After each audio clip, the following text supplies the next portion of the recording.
Hey guys, welcome to Jaxbeautifulyou. In today's video, we're going to be doing a review on the brand new perfume from Valentino.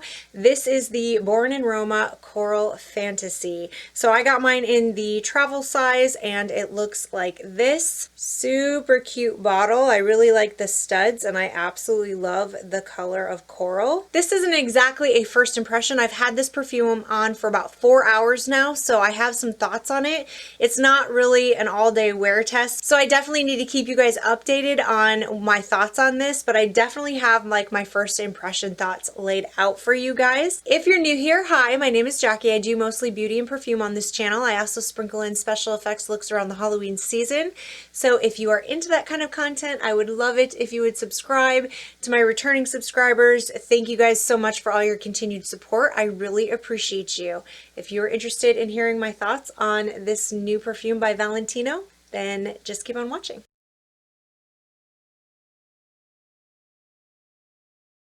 Okay guys, I got my travel size from Sephora. It's still in stock as of right now when I'm filming this video. All the sizes, I think they have like a 1 ounce, a 50 ml, they have a 100 ml, and then they have this travel size for 32 at Sephora.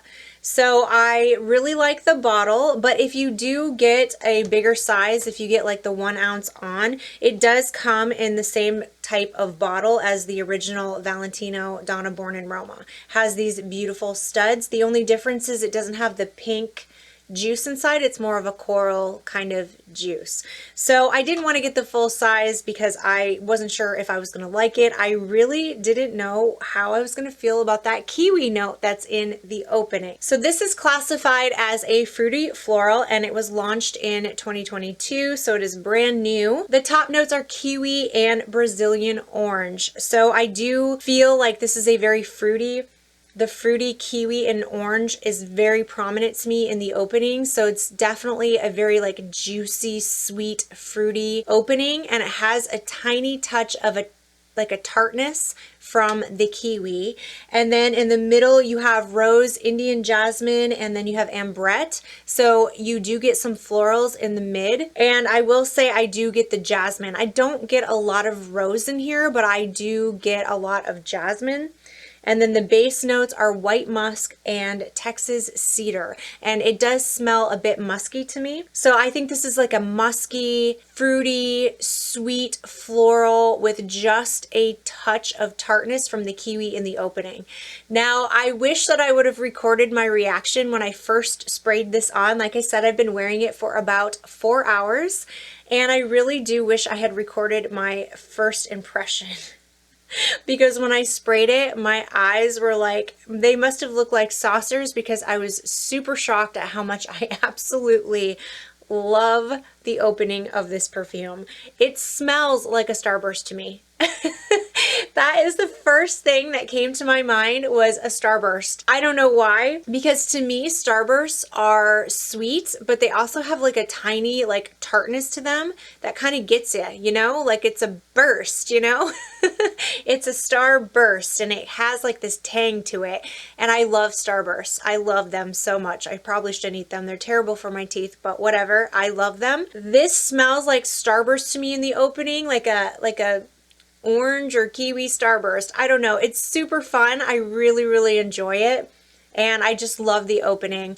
As it dries down, I do get that jasmine, which I really love. I love jasmine. And then, like I said, I do get that muskiness as well. I don't get a ton of woody notes. I know there's cedar in the base, but I just can't pick up like woody. I think the kiwi is just so overpowering to my nose. It really stands out, but not in like a sour kind of way. It's so much fun, you guys. I really like this perfume. I have been enjoying it today for sure. Now, the performance of this is moderate. I'm not feeling like this is a beast mode at all. This projects pretty well. Like I can smell it. I'm getting wafts of it off of myself, but I don't feel like it's projecting super far. I don't think it's any farther than like an arm's reach. I don't even think it's an arm's reach. I think it's just a scent bubble like that just surrounds you, you know?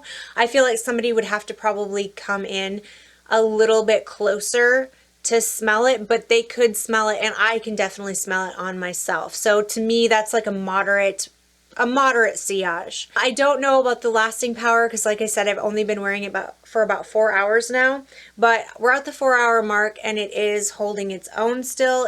I can still smell it. And I feel like, yeah, I feel like that's the qualification of a moderate perfume. So far I would classify it as moderate. Now the original Donna Born in Roma, the one with the black currant and the bourbon vanilla, this is one of my absolute favorites.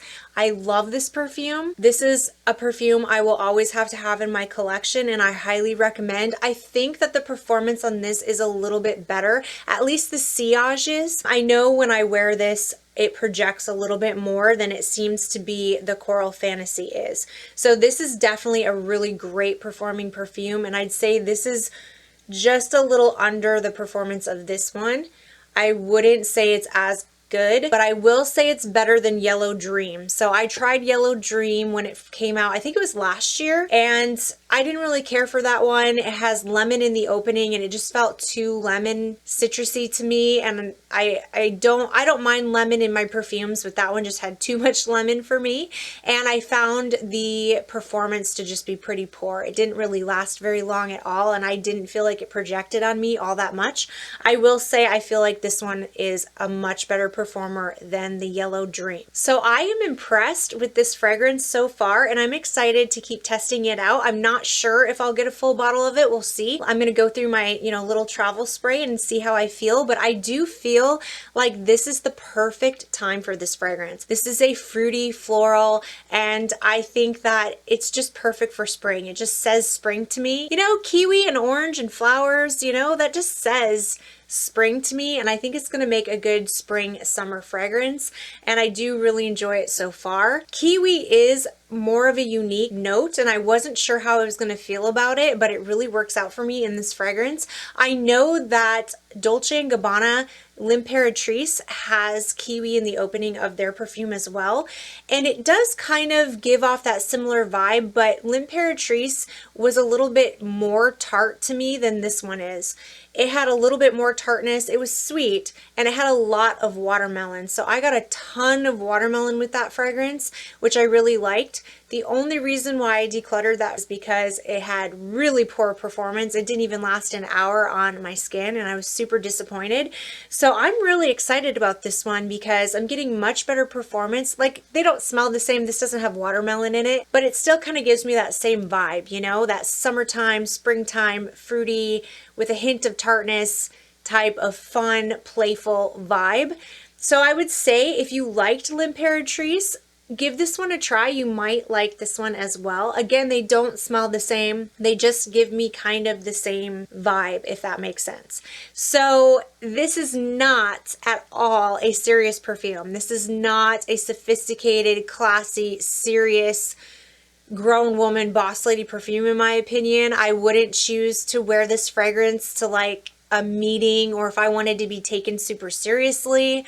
But if I'm in the mood to just be playful, fun, flirty, this would be a great perfume to wear, especially right now. This seems to be the type of fragrance I'm really in the mood for spring, and I think it fits perfectly. If you do not like sweet perfumes, do not touch this. To me, this is really sweet, like Starburst sweet, but in a perfume kind of way. It's not like a gourmand. It's not edible. I keep saying Starburst, like, I don't want people to think it's an edible gourmand type of fragrance because there's a lot of floral notes in here as well. So it smells perfumey, not gourmand-ish, but it still does have like a sweet, sweet vibe to it for sure. So keep that in mind. If you do not like sweet perfumes, you will not like this. I think it is a blast, and I am super, super happy that I got to try it out. I would recommend that you definitely get your nose on this and test it out for yourself. I don't think that this is a safe blind buy, you guys, because of the kiwi note. So even though this is a fun, fruity floral, it still is a bit unique because of the kiwi. There aren't a lot of perfumes that have kiwi in it, and I don't think kiwi is going to be everybody's cup of tea. So I would not say to go out and just blind buy this. You definitely need to try before you buy. So again, this is available at Sephora. Let me go over the pricing with you. So the travel size is $32. The 1 ounce is $80. The 50 ml is $108.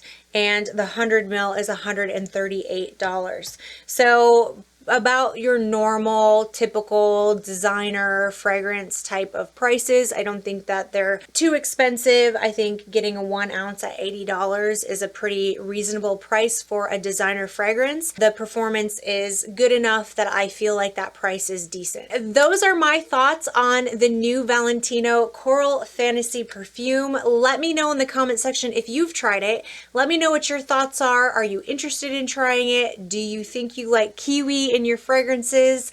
And yeah, just tell me all your thoughts about this fragrance and whether or not you've tried it in the comment section. I love to hear from you guys. I hope everybody is having an amazing day. If you like this video, please give it a thumbs up. Don't forget to subscribe to my channel, and I will see you in my next video. Bye!